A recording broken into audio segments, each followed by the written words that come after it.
ఇంకేంది మరి మ్యాక్ వచ్చిందంటే తెల్లారి వరకు దావత్ అల్చల్ చేయొచ్చు ఇక. ఏందన్నా ఆలోచన చేసేది? నువ్వు గీన మాటలు నమ్ముతున్నావా?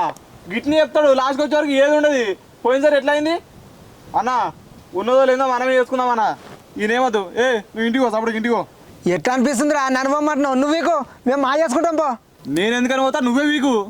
పెద్దలేసిన లేదు అరే నన్ను వీకమంటున్నావు, నువ్వు వీకు. ఎట్లా అనిపిస్తుందిరా నీకు? నువ్వే వీకు.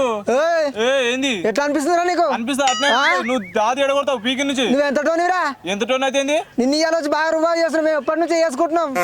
అరే తమ్మి ఊకోరా, ఊకో. అరే నారి అరే అన్ని తెలిసినవి నువ్వు ఇట్లా కొడతావేం రా, ఊకో. ఏంద్రా మరి వీడు చూడరా ఎట్లా వస్తుండో, ఏనుగల మీద సున్నాను అందిస్తాడు వీడు. అరే తమ్మి వాడు మనోడేనా, వాడు ఎటు పోతారా? మేకని తెస్తా అంటాడు, కోసుకొని తింటాం, మంచిగా ఎంజాయ్ చేద్దాం. ఇక అంతే, గట్నే చేద్దాం.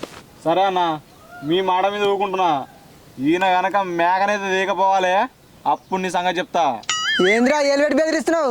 బలుచుతాను నడుతున్నావురా? ఎట్లా అనిపిస్తుందిరా నీకు? ఇక నీతో నాకేంది? ఇక పొద్దు పొద్దుగా ఏడవాడు తడబడుతావు. తాగు తప్ప అంట నీకెందుకురా? నువ్వేమన్నా ఓపిస్తున్నావా? ఈ లొల్లి బాడుగా ఆపురి మీ లొల్లి. అప్పటి నుంచి చూస్తున్నా ఒకటే లొల్లి పెడుతురు లొల్లి. చూడన్న మరి ఎట్లా మాట్లాడుతుండో. అరే నువ్వు ఊకోరా బాయ్, నువ్వు ఊకో. అరే నువ్వు మేకని పట్టుకరా పోరా.